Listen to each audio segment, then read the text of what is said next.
Good morning, good afternoon, good evening. Welcome back to our daily prayer and scripture. Ang mabuting balita ng ating Panginoon ayon kay San Juan. Verses 12 up to 15. Marami pa akong sasabihin sa inyo, ngunit hindi pa ninyo kayang unawain ngayon. Pagdating ng Espiritu ng Katotohanan, tutulungan niya kayo upang maunawaan ninyo ang buong katotohanan. Sapagkat magsasalita siya hindi sa ganang kanyang sarili. Sasabihin niya sa inyo ang kanyang narinig at ipapahayag ang mga bagay na darating. Pararangalan niya ako sapagkat sa akin magmumula ang ipapahayag niya sa inyo. Ang lahat ng sa Ama ay akin. Kaya ko sinabing sa akin magmumula ang ipapahayag niya sa inyo. Ang mabuting balita ng Panginoon. Pinupuri ka namin, Panginoong Hesukristo. Tayo naman sigurong lahat, hindi pa natin nauunawaan lahat ng mga bagay na narinig natin sa Panginoon o nababasa natin sa Bible. Alam din naman natin na nung bininyagan tayo, na-receive natin ang Espiritu Santo. At kapag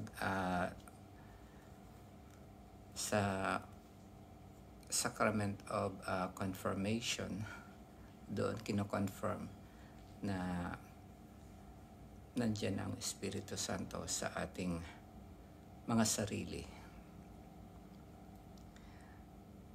Pero itong sinasabi dito na marami pa akong sasabihin sa inyo, ngunit hindi pa ninyo kayang unawain ngayon. Ito yung time na hindi pa nare-receive ng mga apostles ni Jesus Christ ang Espiritu Santo. Pero nung na-receive na nila ang Espiritu Santo, nabuksan ang kanilang mga isipan at na intindihan nila yung naging buhay ni Hesukristo sa mundo. At maaaring ang ganun din tayo sa panahon nating ito, marami pa tayong mga hindi naunawaan sa salita ng Diyos.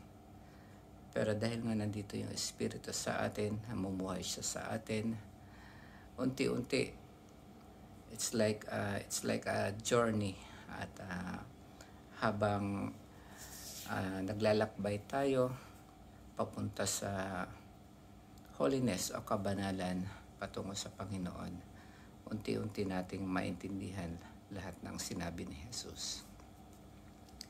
Let us pray.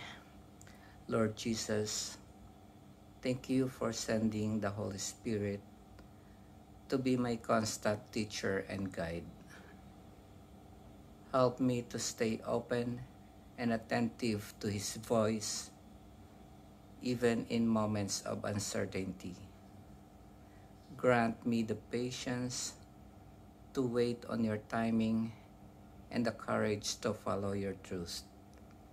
May my life always glorify you in thought, word, and deed. Amen. God bless mga kapatid.